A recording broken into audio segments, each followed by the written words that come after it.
ইউনুস জামানায় আরও সমস্যার সম্মুখীন হয়েছে বাংলাদেশ। মুখ থুবড়ে পড়েছে বাংলাদেশের অর্থনীতি। সিঁদুরে মেঘ দেখছেন বিশেষজ্ঞরা। ইউনুস প্রশাসনের 1 বছরে বাংলাদেশের অর্থনীতি যেন সংকটের গহ্বর। 6 লক্ষ কোটি টাকার খেলাপি ঋণ, ব্যাংকিং ও ক্ষুদ্র ঋণে বিপর্যয় চরমে। বিদেশি লগ্নি কমেছে। শেয়ার বাজারে 16 বছরের সবচেয়ে বড় সংকোচন দেখা গেছে। ঋণ খেলাপি রেকর্ড। কেন্দ্রীয় ব্যাংক জোরদার উদ্যোগের প্রস্তুতি চলছে। 20টি ক্ষুদ্র ঋণ সংস্থার 83% ঋণ ফেরত নেই। দেউলিয়ার দিকে হাঁটছে নাকি বাংলাদেশ? ঢাকা স্টক এক্সচেঞ্জের 50% শেয়ারের দাম 5 টাকারও কম।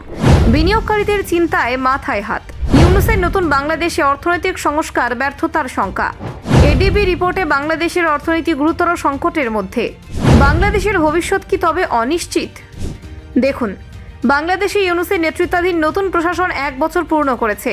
দেশের রাজনৈতিক দৃশ্যপট অনেকটা বদলেছে, তবে অর্থনীতির অবস্থার ওপর সেই পরিবর্তনের প্রভাব সীমিত মনে হচ্ছে। ফেব্রুয়ারি মাসে নির্বাচন হওয়ার ঘোষণা দিয়েছেন প্রধানমন্ত্রী ইউনুস। নির্বাচনের আগে নির্বাচন কমিশনের আওতায় বিভিন্ন সংস্কারের উদ্যোগ নেওয়া হলেও অর্থনীতির পরিস্থিতি এখনও উদ্বেগজনক।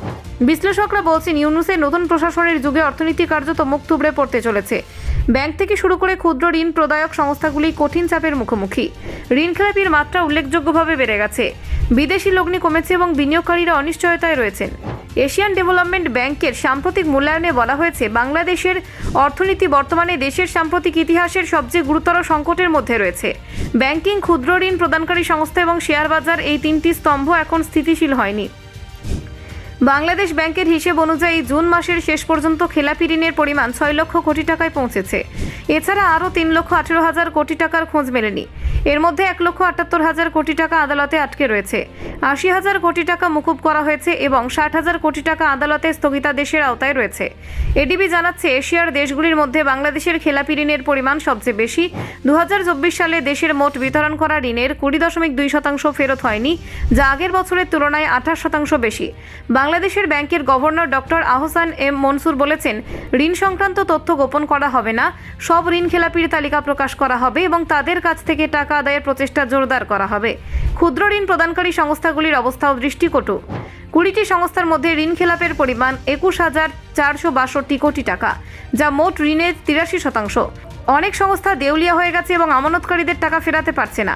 2024 সালের ডিসেম্বর পর্যন্ত এই 20টি সংস্থার মোট ঋণ ছিল 25,808 কোটি টাকা, কিন্তু বন্ধক রাখা সম্পদের পরিমাণ মাত্র 6,899 কোটি টাকা, যা মোট ঋণের মাত্র 26%। কেন্দ্রীয় ব্যাংকের প্রস্তাব, সমস্যার সমাধানে 9টি সংস্থাকে বন্ধ করে সম্পত্তি বিক্রি করে টাকা ফেরানো হবে। বাংলাদেশের শেয়ার বাজারে অস্থিরতার মুখে। গত 16 বছরে বাজার 38% সংকুচিত হয়েছে। বার্ষিক 3% হারে বিনিয়োগকারীরা টাকা হারাচ্ছেন।